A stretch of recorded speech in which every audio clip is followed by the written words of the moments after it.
You know, it's funny, that used to be a time when all I had for breakfast was takeout coffee and toothpaste, but now I just take a few more minutes and I get that healthy start that we're all supposed to have. Brian Campkin was just like most of us, busy running on the treadmill of life, but no time for a real treadmill.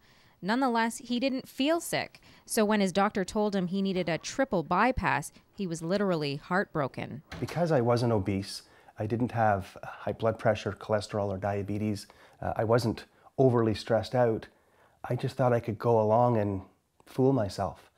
Brian's story is far from unusual. A Heart and Stroke Foundation report on Canadians' health says that 9 out of 10 of us are playing fast and loose with our lives.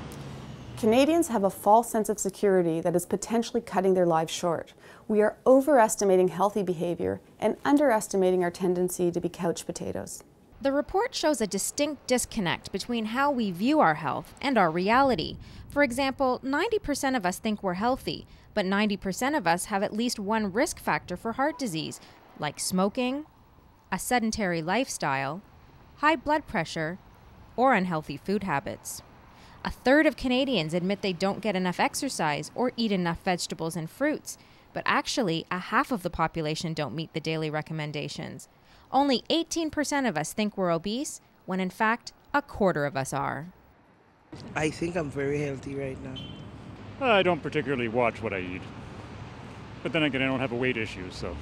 Well, I try to eat at home as much as I can, but sometimes it's not possible. The Heart and Stroke Foundation poll found that most healthcare professionals and their patients neither talk about nor put in place measures to manage their cardiovascular risk factors. We found that only 3 out of 10 Canadians have their waist measured, a very simple, accurate, and inexpensive way of managing someone's cardiovascular risk. Only 5 out of 10 Canadians had a conversation with their doctors about their diet, which is another very important way to manage heart disease and stroke risk. One of the most important steps we can do for ourselves is to be an advocate for ourselves and arm ourselves with the right information. And that's exactly what Brian did. With 3 teenage daughters, he knew he had to have a change of heart. I did a lot of research from credible sources like the Heart and Stroke Foundation, and what it provided me was an opportunity to understand what I was about to go through, but more importantly, what it was going to take after I got through it. And now, busy on-the-go Canadians have no excuse. A new app launched by the Heart and Stroke Foundation aims to give Canadians the information they need whenever their heart desires.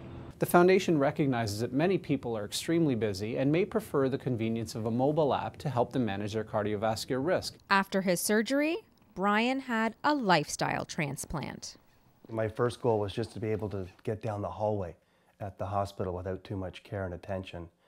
But ultimately, my goal is to walk my 3 daughters down the aisle on their wedding day. That was almost taken away from me. Denise O'Connell for Heart and Stroke TV.